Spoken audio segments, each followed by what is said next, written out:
They never found my daughter's rabbit. That's the thing that breaks me. Not the mountain, not the wave, the rabbit. A stuffed thing with one long ear that Sophia dragged everywhere, to the market, to church, to bed. They searched the mud for weeks. They found watches, they found car engines, they found a church bell 3 kilometers from where the church used to stand. But not Berto, not Sophia, not Elena. Just nothing. A flat gray nothing where my family used to be. My name is Marco Conti. I was a geodetic surveyor at the Vajont Dam. My job was to read the mountain. Every morning, 6 days a week, I climbed to my station on the north face of Monte Toc with a theodolite, a logbook, and a thermos of bad coffee. I measured how far the survey stakes had moved since the day before. I wrote the number down. I called it in. I was very good at my job. That's the part I can't forgive. You have to understand what the Vajont Dam was. Not just an engineering structure, it was a statement. Italy, 1957. The war was 12 years behind us, but its hunger was still in our bones. The country needed electricity. It needed to feel modern, capable, powerful. And Sade, the Adriatic Electricity Company, gave us this: 262 meters of concrete arch, the tallest dam of its kind on Earth, wedged into a gorge so narrow that from the crest you could almost touch both canyon walls at once. I remember the first time I stood on that crest. I was 27, fresh out of university, and the thing genuinely made me feel religious. Not in a church way, in a physics way. All that force, a mountain river, an alpine lake, 115 million cubic meters of water, held in place by math, by geometry, by men who understood the language of loads and stresses well enough to build something that thin and trust it completely. I trusted it completely. We all did. The locals didn't. They'd been calling Monte Toc La Montaña que Camina for generations, the mountain that walks. Old women in Erto said it like a fact, the way you'd say, that dog bites, or that bridge floods in April. Just knowledge, passed down. In 1960, during the first filling of the reservoir, the mountain gave us a warning. A chunk of hillside, 700,000 cubic meters, detached and dropped into the lake. It made a 7-foot wave. Nobody was hurt. The engineers looked at it, ran some numbers, and concluded manageable. They installed monitoring equipment. They told us to watch the stakes. So I watched. What I saw over the next 3 years was this. The mountain moved. Slowly at first, a millimeter a day, sometimes less, then more, then less again. It had a rhythm, almost like breathing. Fill the reservoir, the mountain moves faster. Lower the reservoir, it slows. The engineers called this controlled creep. They had a theory. If we raised and lowered the water level carefully enough, we could train the mountain, condition it, teach it to slide at a pace we could manage. I wrote the numbers. I called them in. I told myself, these are smart men. They have the data. They know what they're doing. Elena didn't trust them. She never said it directly. She wasn't that kind of woman. But in September of '63, when the displacement had hit 3.5 centimeters a day in climbing, she called me at the site and said, very quietly, "Marco, I want to take Sophia to my mother's in Belluno, just for a few days."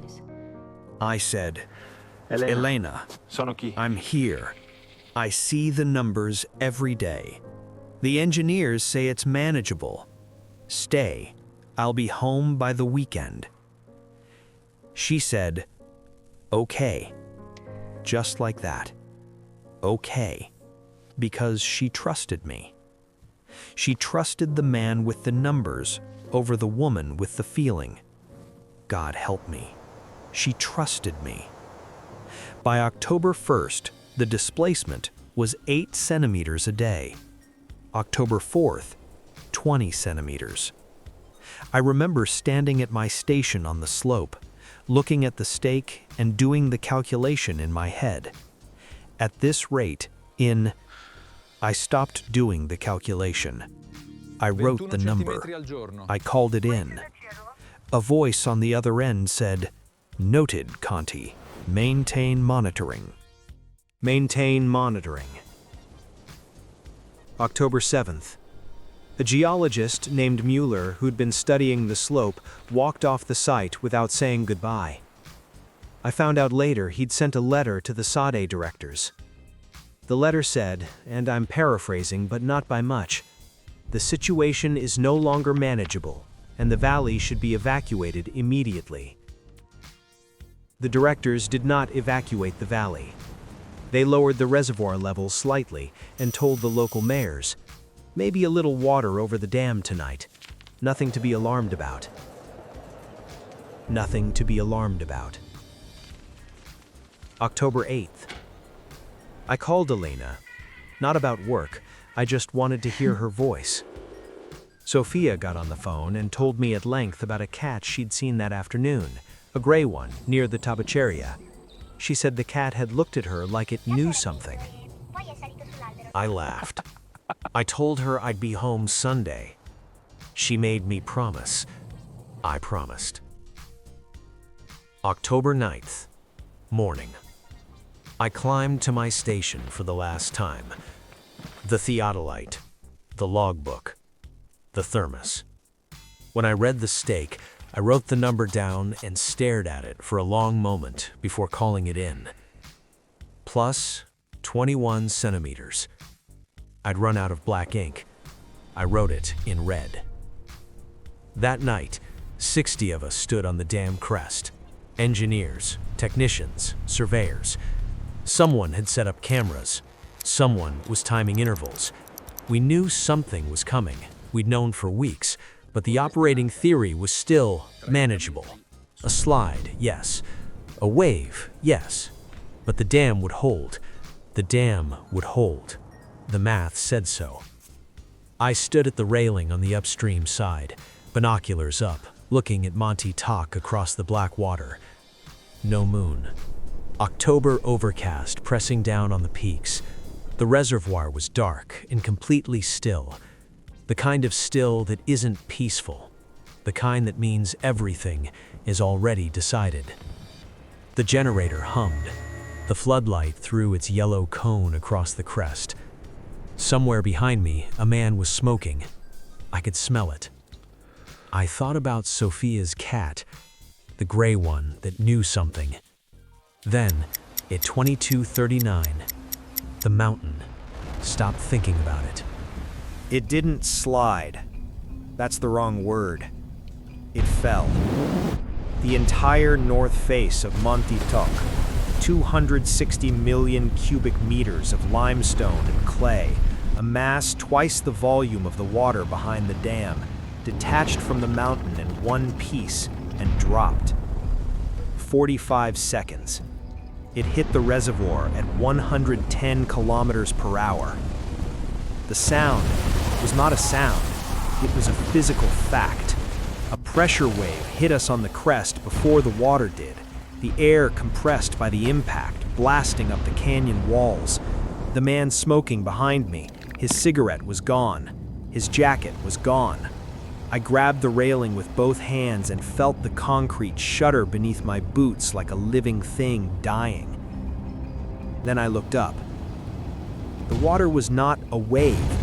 A wave has a shape, a crest, a trough, a logic. This had no shape. It was the reservoir simply ceasing to be a reservoir. 50 million tons of water displaced in an instant, climbing the opposite canyon wall. I watched it scrape the rock clean, strip ancient forest off the limestone like paint off a wall. And then it turned. It turned toward the dam. It rose 240 meters, taller than the dam by a factor of nearly 1. It didn't break the structure. It didn't need to. It simply stepped over, like a man stepping over a curb. The dam, the most beautiful concrete structure I had ever seen, the thing that had made me feel religious, stood exactly as designed. Perfect. Flawless. Absolutely, utterly useless. I ran. I don't remember deciding to run. I remember being at the railing, and then I remember being off the dam, scrambling up the abutment rock face on the downstream side, fingers and boot toes finding cracks in the limestone. Behind me, the sound changed from compression to something like tearing. The gorge below was no longer a gorge, it was a pipe. 50 million tons of water fired through a pipe aimed directly at Longarone. I climbed until the sounds stopped mattering. It took 4 minutes. 1 mile. 4 minutes. And then it was done. I came down from the rock at dawn. The light was gray and flat and total. No shadows, no direction, just gray. I walked toward where the valley should have been. There was no valley. There was a plain. A flat, gray, featureless plain of mud stretching from one canyon wall to the other as far as I could see. No rubble. No ruins. Ruins would have meant something had remained. Nothing remained. The mud was smooth, almost clean. Like the valley had never been anything but this. I walked across it. I was calling their names, but the mud swallowed the sound. I found a telephone pole at a 45-degree angle, its wires trailing.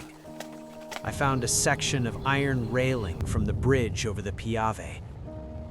I walked to where the tabacaria should have been. I knew the street.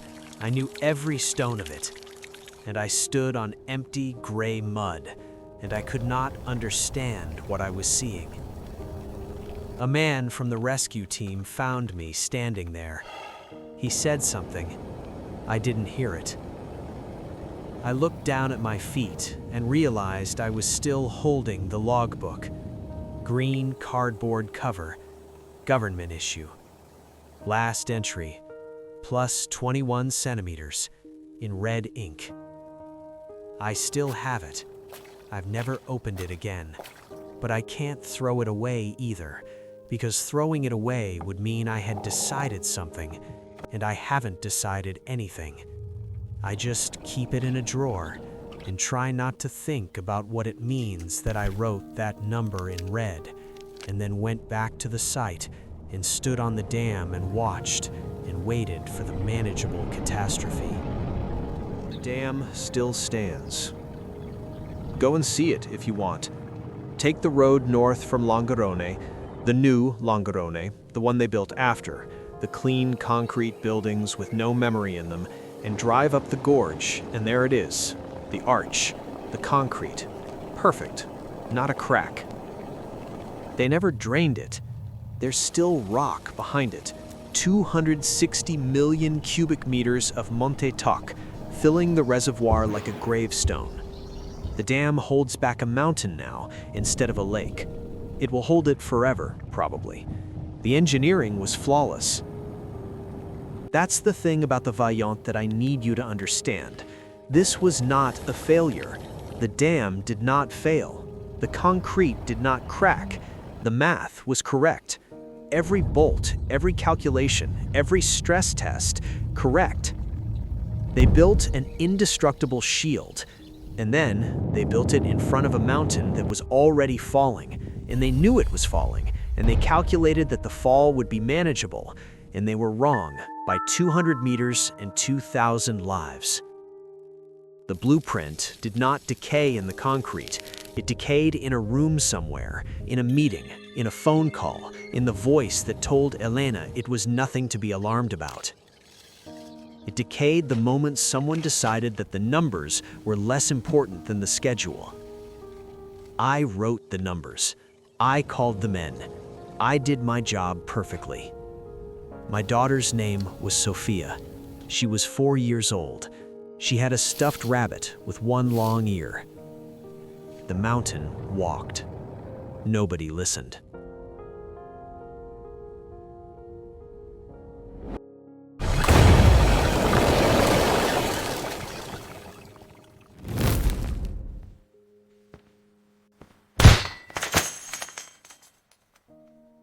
Subscribe. The dam never failed.